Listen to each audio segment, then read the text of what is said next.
Hey folks, David Stewart here. Hope you guys are having a fantastic day. This is a thank you video. Thank you to Jerry. I don't know who you are exactly, Jerry. I don't know if you are a patron or what you are, but I just wanted to thank you for reviewing my books because I noticed I don't always go through and check all my reviews, but boy, I have a lot of reviews from Jerry. Jerry went and read a whole bunch of my books and left reviews, very helpful reviews, reviews that made me feel very good, and it's worth it for me to put in the effort to write the books.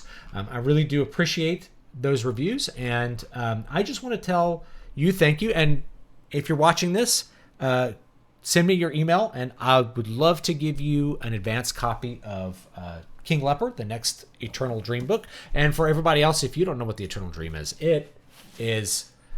a very massive fantasy universe that I've written a bunch of books in. You can get 10 of them in this volume through the end of January 2025, including The Bright Children, which has never before been published in book form. That's Eternal Dream Christmas. You can get the ebook for $9.99. That's 10 books for $10. That is a good deal. Or you can get the giant, I have a big head, and this thing's a lot bigger. What do we do? What's the PS Vita for scale? Look how much bigger it is than the PlayStation Vita. You can get that book. I do want to tell people that one of the best things you can do for any author is to leave a review on their books, especially a positive review.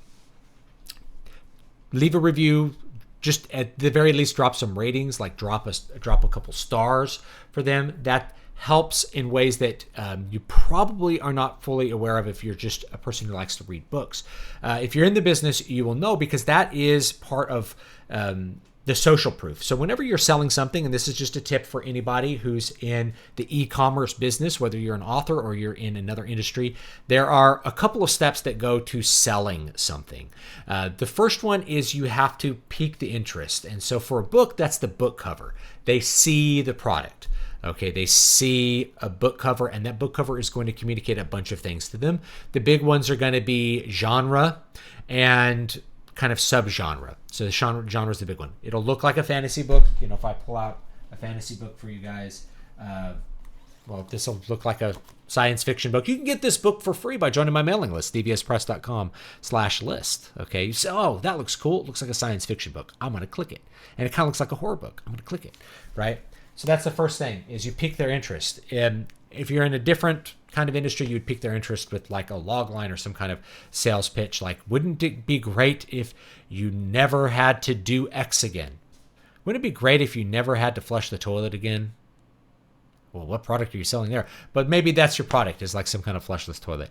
Anyway, that's what you would lead with. The second thing is going to be a description, right? Your sales copy. So for a book, we call that the blurb. That's the description of the book. And the third thing is social proof. So once a prospective buyer goes through those three things, then they make a decision. And is this a product that I want, or is this a product that I'm going to pass on? And honestly, for readers, it's okay if they pass on the product because they think that they won't like it. That's okay. You actually don't want people to read your books that aren't going to like them, because they'll leave negative reviews that are basically based on them, reading a book that they were never going to like to begin with, right? It's like they read a grimdark book and they're really into kind of fairy tale fantasy, and they're like, what's with all the violence and rape? It's like, well, that's a grimdark book. It's like, well, I hated it. It's like 2 stars, 1 star. Okay, great. Other people would really like that, though. So even that 1 or 2 star review can help, believe it or not. But you want people to read a book that are going to actually enjoy it. So one of the best things you can do is to help that social proof thing for indie authors. Leave a couple stars on Amazon, whatever it's going to be. If you have the time to leave a review that says what you liked about the book or what you didn't like about the book, that is really helpful to other consumers as well as the author. Helps the author to sell the book. It helps the author to think about maybe what they can do better in the future if they write a different book in the same style. But mostly it's going to help consumers to make that final decision, because they're going to, standard way that you're going to sell something on Amazon. They see the book cover, they click on it, they read the description, they click the stars, and they jump down to the reviews and see what people have to say about it. So if people are using keywords that appeal to them, they're like, oh, this is a great classic fantasy, it's in the vein of Tolkien or something like that, and that's what they like, then they know that they should buy it.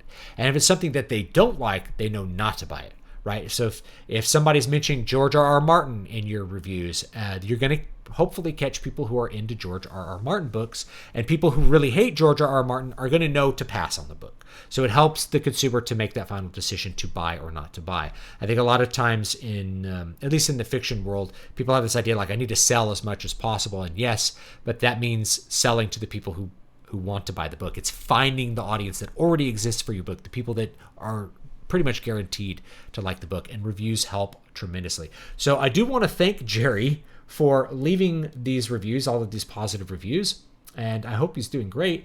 And I would love to give him some free advanced copies of King Leper. And if you're not into the Eternal Dream yet, make sure that you are getting into it with the giant anthology. This will get you prepped. King Leper is the third in the main sequence. It's a long book, actually made up of 3 books, kind of like Needle Ash, but I think I'm just going to release it as one giant volume. It's a pretty epic story, so I hope you guys will like it. Make sure you're on my mailing list, dvspress.com/list. You get a free book for being on that. And if you're a patron, if you join my Patreon, you get my literary fiction collection for December, Afterglow Generation Y. Lots of short stories about people born in the 80s as adults and things like that, including a very interesting story that closes it out that I would love for more people to read called Middlebury. Okay. So yes, thank you, Jerry. I really do appreciate it. And for those of you who would love to help me, you don't have to be a patron. If you get a book for free, you can go onto Amazon and leave a review for that book, and that helps me out. If you get a big anthology and you read the anthology, you could drop stars on all the books that are in that anthology. If you had the Corona Chan anthology and you read Crown of Sight out of that, you could drop stars on Crown of Sight, right? Just being able to leave a rating or a review is a tremendously helpful thing that you can do for authors, and I want to encourage everybody to think about doing that. If you read the Eternal Dream Christmas and you think it's a value, leave some stars on the Eternal Dream Christmas listing. That would actually help me out a lot. So thanks so much, guys. I'll see you all next time. And thank you, Jerry. That's a special thank you to you. Yeah, that's it. Leave me your thoughts below if you have any, and I will see you all next time.